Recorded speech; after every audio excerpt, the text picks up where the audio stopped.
ಬನ್ನಿ ಹೊಸ Realme P4 light 5G phone ಬಗ್ಗೆ ನೋಡೋಣ. ಇದೊಂದು ವಿಭಿನ್ನ ಕಥೆ. ಸಾವಿರ ಮಿಲಿಯಾಂಪಿಯರ್ ಬ್ಯಾಟರಿ, 144 ಹರ್ಟ್ಜ್ ಸ್ಕ್ರೀನ್. ಅಬ್ಬಾ, ಆದ್ರೆ ಇಷ್ಟೊಂದು ಕಡಿಮೆ ಬೆಲೆಗೆ ಏನಿದರ ಅಸ್ಲಿ ಕಥೆ? ಈ ಫೋನ್ನ ಗುರಿ 5Gಯನ್ನು ಎಲ್ಲರಿಗೂ ತಲುಪಿಸುವುದು. ಮೊದಲು ಇದರ ಬೆಸ್ಟ್ ಫೀಚರ್ಸ್ಗಳನ್ನ ನೋಡೋಣ. ಮೊದಲನೆಯದಾಗಿ ಇದರ ಬೃಹತ್ ಬ್ಯಾಟರಿ. ಈ ರೇಂಜ್ನಲ್ಲಿ ಇದೇ ಅತಿದೊಡ್ಡದು. ಎರಡನೇದು ಸೂಪರ್ ಸ್ಮೂತ್ ಸ್ಕ್ರೀನ್. ಈ ಬೆಲೆಯಲ್ಲಿ 144 ಹೆಡ್ ಸಿಗೋದು ತುಂಬಾನೇ ಅಪರೂಪ.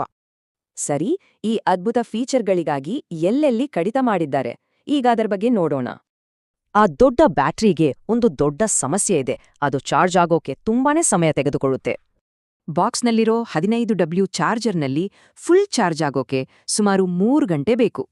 ಆ ಸೂಪರ್ ಸ್ಮೂತ್ ಸ್ಕ್ರೀನ್ಗೆ ಪ್ರತಿಯಾಗಿ ರೆಸಲ್ಯೂಷನ್ ಕಡಿಮೆ. ಇದು ಕೇವಲ HD+, ಫುಲ್ HD ಅಲ್ಲ. ಕ್ಯಾಮೆರಾದಲ್ಲೂ ರಾಜಿ ಮಾಡ್ಕೊಳ್ಳಲಾಗಿದೆ. ಹಿಂದೆ 13MP ಮತ್ತು ಮುಂದೆ 5MP ಸೆನ್ಸರ್ ಮಾತ್ರ ಇರೋದು. ಪರ್ಫಾರ್ಮೆನ್ಸ್ ಬೆಲೆಗೆ ತಕ್ಕನಾಗಿದೆ, ಆದರೆ ಇದರಲ್ಲಿ ಹಳೆಯ ನಿಧಾನವಾದ eMMC 5.1 ಸ್ಟೋರೇಜ್ ಇದೆ. ಆದ್ರೆ ಕಥೆ ಇಲ್ಲಿಗೆ ಮುಗಿಯಲ್ಲ. ಒಂದೆರಡು ಅನಿರೀಕ್ಷಿತ ಪ್ಲಸ್ ಪಾಯಿಂಟ್ಗಳೂ ಇವೆ.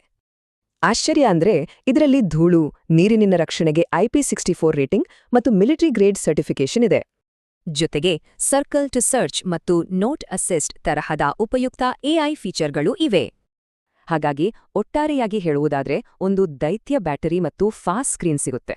ಅದಕ್ಕೆ ಪ್ರತ್ಯಾಗಿ ನಿಧಾನ ಚಾರ್ಜಿಂಗ್, ಕಡಿಮೆ ರೆಸಲ್ಯೂಷನ್ ಡಿಸ್ಪ್ಲೇ ಮತ್ತು ಸಾಧಾರಣ ಕ್ಯಾಮೆರಾಗಳನ್ನು ಒಪ್ಕೊಳ್ಬೇಕು. ದಿನಗಟ್ಟಲೆ ಬಾಳಿಕೆ ಬರುವ ಫೋನ್, ಆದ್ರೆ ಚಾರ್ಜ್ ಆಗೋಕೆ ಗಂಟೆಗಟ್ಲೆ ಕಾಯ್ಬೇಕು. ಇದು ಸರಿಹೊಂದುವ ಆಯ್ಕೆಯೇ?